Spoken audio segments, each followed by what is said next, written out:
শুনো বাবা, আমার কলেজের সব বন্ধুদের বাইক আছে, দামি মোবাইল আছে, কিন্তু আজ পর্যন্ত তুমি আমাকে কিছুই কিনে দিতে পারোনি। ওদের বাবা বড় লোক, কিন্তু তোর বাবা যে গরিব। আমি এত কিছু জানি না। তুমি আমাকে একটা বাইক কিনে দাও, নয়তো কাল থেকে আর কলেজে যাব না।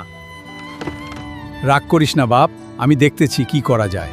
শোন বন্ধু, বাবাকে তো বলে দিয়েছি, মনে হচ্ছে কাজ হবে। এবার তুইও তোর বাবাকে বলে দে। না রে বন্ধু, বাবার শরীরটা বেশি ভালো না। এই মুহূর্তে বাবাকে এই প্রেশারটা দেওয়া উচিত হবে না।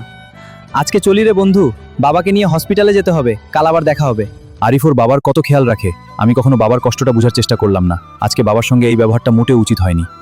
জাফর মিয়া, টাকাগুলো রাখছিলা নিজের চিকিৎসার জন্য, সেই টাকায় ছেলের বাইক কিনে দিবা? ছেলে একটা আবদার করেছে, সেটা পূরণ না করে নিজের চিকিৎসাটা কিভাবে করাই? ছেলের মুখে হাসি দেখলে এমনিতেই সুস্থ হয়ে যাব।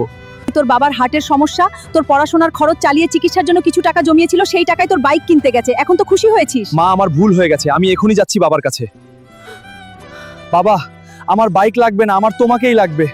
আমি তোমার চিকিৎসা করাবো, তোমাকে সুস্থ হতে হবে। আমার ভুল হয়ে গেছে, তুমি আমাকে ক্ষমা করে দাও বাবা। শোন বাপ, একজন গরিব বাবাও তার সন্তানের মুখে হাসি দেখতে চায়। নিজের পকেট খালি থাকলেও সন্তানের আবদার পূরণ করার জন্য সে নিজের স্বপ্নগুলোও ত্যাগ করে। কারণ বাবা কখনো নিজের কষ্টের হিসাব রাখে না, বাবা তো বাবাই হয়।